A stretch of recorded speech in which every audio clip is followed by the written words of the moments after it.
how I talk to my top givers versus a guy who's just thrown his first $20 into the plate Right. should look a whole lot different. But for most Yep. churches, it doesn't.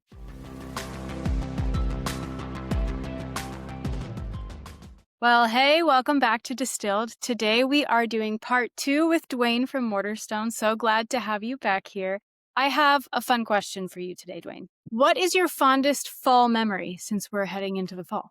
I live in Texas, but I grew up in Indiana and lived in Michigan for a season. And so I'll just tell you one of my favorite fall memories was when I lived in Michigan, going to a Michigan State football game. So Yes. sorry if there's any Michigan Wolverines or anyone else listening.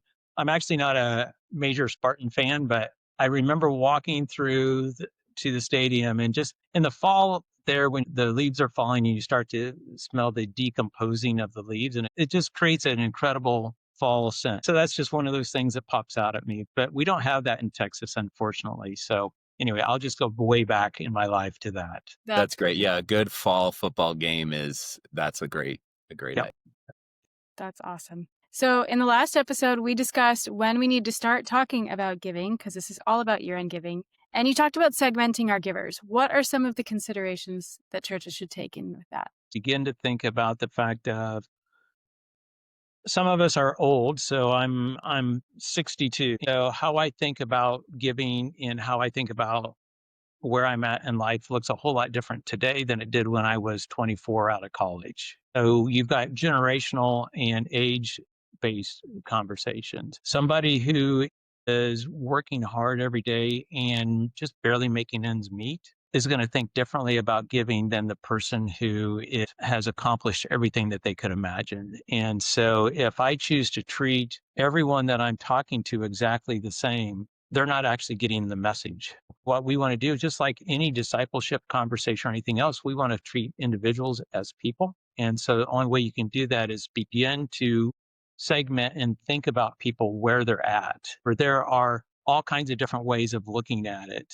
And once again, recognizing that older people, only a small percentage of their wealth is held in cash. Young people, all of their wealth is typically held in cash, other than, I think, as we joked beforehand, the kitchen table that they picked up off the side of the road. So if we want to get to people and help people take an individual next step, we have to talk to them as individuals. One of the things that maybe intimidates pastors about talking about money is people don't engage, they glaze over. And part of it could be because talking about money is uncomfortable for people in our culture. But That's part of true. it could be because you're just talking about something that they don't really understand. If you're talking to me about like some sort of like car thing, I might like at some point I might conceptually understand, but at some point you're going to go to something I don't understand. Or I might understand oil changes, but you're talking about like overhauling the engine and I don't really know what that is. And just even like confidence in speaking to it actually potentially is going to help pastors be more clear and engaged in that conversation because people actually are like, yeah, you're speaking to me and I want to have this conversation. The thing that I find is if you walk into any kind of setting and if you and I are pretty much coming from the same spot, us talking about money is probably not an uncommon conversation. Right. It's when I talk to somebody who is a lot different than me and how they handle money. It looks Yeah. a lot different and it becomes uncomfortable. And so I think that's one of the things that as church leaders, the more that we understand how to engage directly with people with where they're at, instead of trying to put them into a neutral box, it does Yeah. become an easier conversation. How do you message audiences differently?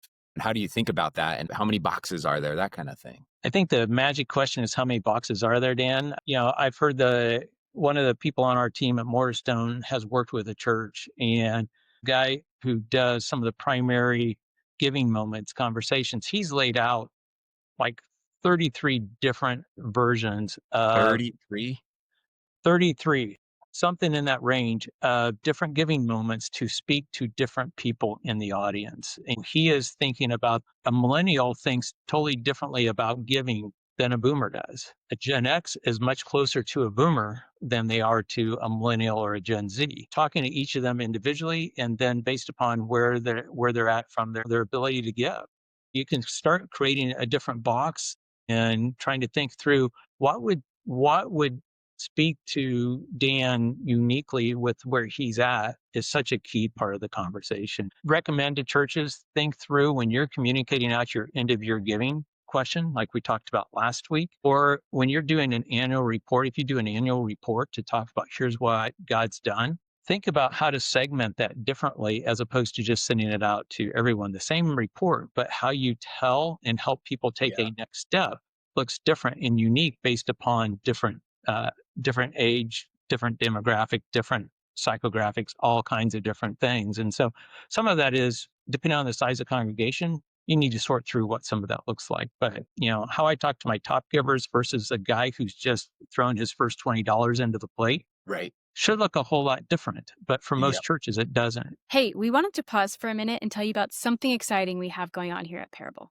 Hey, Dan, when you talk to pastors and say the word budget, what do you get? Oof. Kira, this is a family-friendly show. I don't think I can repeat some. No, I'm joking.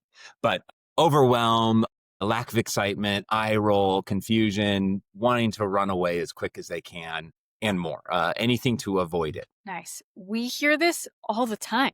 At Parable, we believe your budget should reflect your church's calling. That's why we created Parable Budgeting University, a 4-week program to help leaders like you create a mission-driven budget and lead with clarity. Learn more and sign up today at liveyourparable.com/budgetinguniversity. All right, let's get you back to the show. I was recently listening to a podcast that was speaking to pastors in how they communicate with their congregation in general, money aside. And they were saying that oftentimes pastors will use examples from their own life, which is great, but a lot of times that can't relate to a good chunk of the audience, right? Mhm. If they're married, then, they have kids. Maybe that doesn't relate to people who don't have kids or people who are single, etc.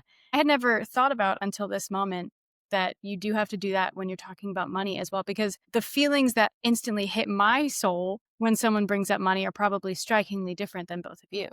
I think that's true. And I think that's just part of the challenge that we have is we're trying to figure out how to hit, say the size of your church. We're trying to hit 300, 2,000 people in a unique spot with one message. It doesn't happen. If you pay attention to marketing in general, how much segmentation does your grocery store do when they send out your coupons? Well, my guess is if they're like my grocery store, they know what I've bought. Right. And so the coupons that they send are actually directed exactly to who I am. While I'm not saying that we send out coupons, You heard it here first. Start couponing your people for the church. Yeah. That's the new marketing strategy. Okay. Yeah. Make that a viral moment.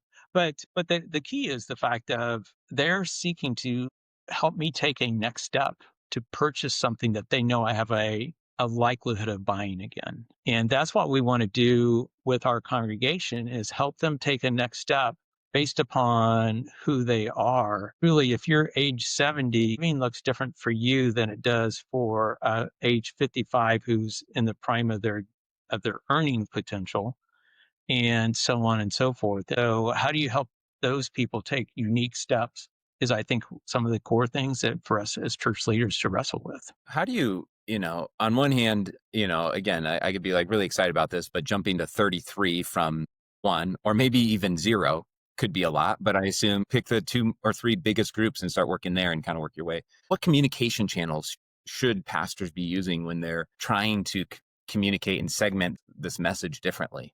I think it really comes down to how many different communication channels do you actually have. So if you're doing giving statements, are you treating every giving statement the same? Your top givers, they've already experienced the gift of generosity. They're already getting that. You've got others in your church who have a propensity to give because they're giving. They also probably have a capacity to give, but they're not at their full capacity yet. So how do you help them take the next step? Because I'm a true believer that actually there's many people out there with a spiritual gift of generosity who have never been taught how to unleash it. So, and encouragement and telling stories looks different from that because someone who's barely scraping by and gives their first $20, giving them an incredible story of someone's $200,000 gift probably is not going to be a major encouragement. It's going to be a story of like, "Huh, I wish I could do that.